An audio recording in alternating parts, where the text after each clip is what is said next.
Welcome back everybody to Mine and Me. Probably the best channel in the whole world for MS. So if you haven't already, please like and subscribe.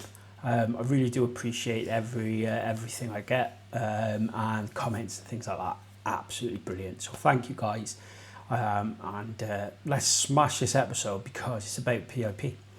Don't roll your eyes, all right?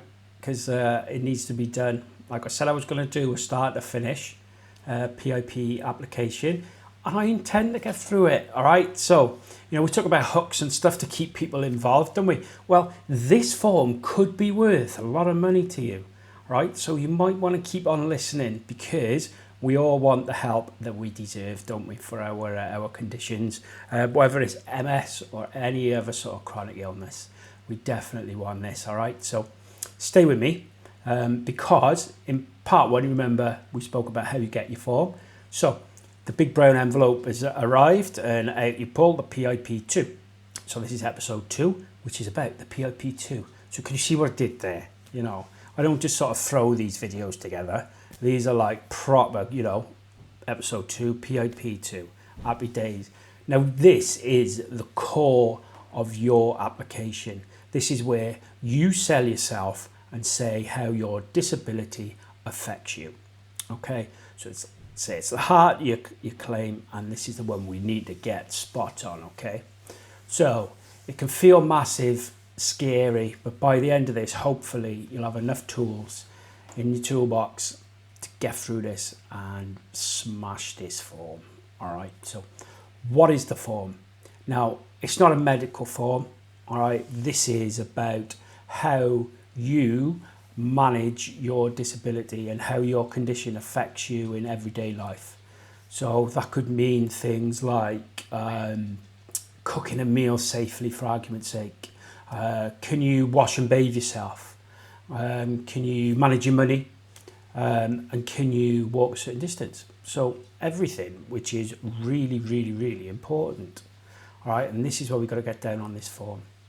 So this form is like your building blocks, your foundation, all right, and it's about your function, not about your diagnosis.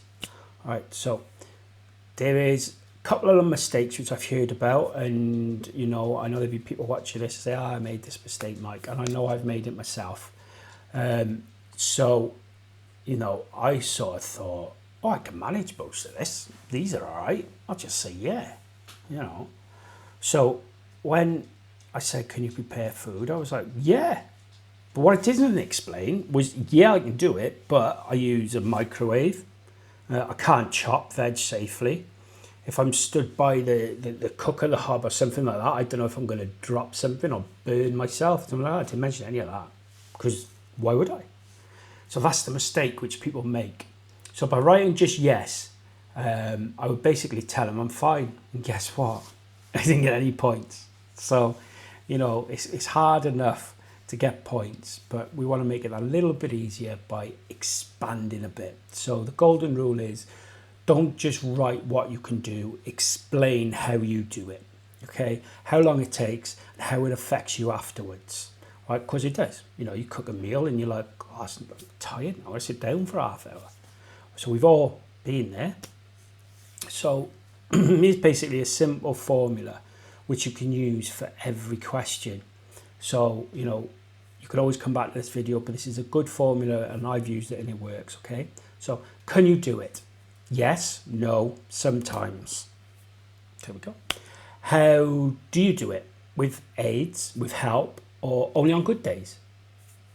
What happens if you try to do it?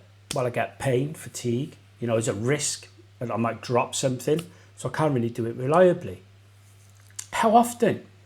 Always, sometimes, never. So always, sometimes, never. There we go.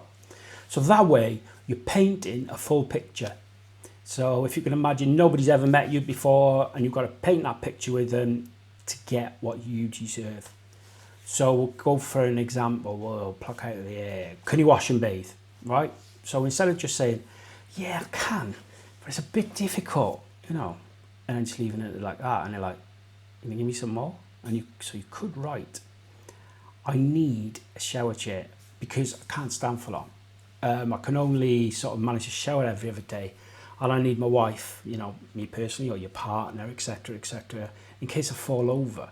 And I'm exhausted after it. I just need a complete rest after I've done it. I'm so tired. So can you see the difference there? Instead of just saying, yeah, you know, expand. That's the level of detail. And it's not too much, is it? It's just little thinking outside the box a little bit, okay? So another sort of really important point, PIP looks what you can do most of the time, okay? Not once in a blue moon, not just on your best day, most of the time, okay? Just remember that. So if you can cook once a week when you're feeling amazing, never happens. But the other 6 days you can't, then your answer, you know, is most of the time. So be honest and remember, you're not being dramatic, you're being accurate, which is huge. You know, let's be accurate, let's get our answers spot on. So we'll now look at the evidence. So alongside your form, you could send evidence, but don't stress about it. You know, you're going to drown them in paperwork or anything like that. The best evidence is, and I think I touched on this in part 1, is your GP or consultant letters that explain function, not just your diagnosis. Occupational therapy reports, these are great. I love occupational therapy reports. Prescription lists to show what treatment you're on, which is another cracking one. And even a symptoms diary, a simple log of the week in a life of you. You know, get it in there. So use your extra sheets if you need to, and don't think, oh, I don't want to put that in because, you know, they might not need it. If it's about you, chuck it in. You know, always take a copy of the form, even if it's just photos on your phone, just take a copy of it. Don't do it all in one sitting either. Spread it over a week. Take your time. Go back to it. Go make yourself a coffee and come back, all right? You know, there's help around the MS Society, etc., etc. You know, just want to give people reassurance. You know, I know it can feel heavy, but this form is your chance to be heard. It's your story in your words. So take your time. Be specific. Don't underestimate what you live with every day. It's so important. Don't underestimate it. So once it's sent off, the next step is usually an assessment. And in the next episode of this series, I'll break down exactly what happens and how to prepare. All right, so we'll go through that stage after. So basically, that's it. It wasn't too bad, was it? You know, we're 8 minutes in. So this is basically how to fill the form in without losing your mind. So if this has helped, give me a little subscribe. Say, yeah, Mike, wicked. Drop it in the comments where you are, what stage you are in your journey of PIP. You know, but you can do this. This is your time to shine. All right. So any questions, chuck them in the comments. And as always, I answer every single comment I've got, unless it's sort of lottery numbers or something like that. I'm good at them. But if in doubt, have you thought about trying yoga?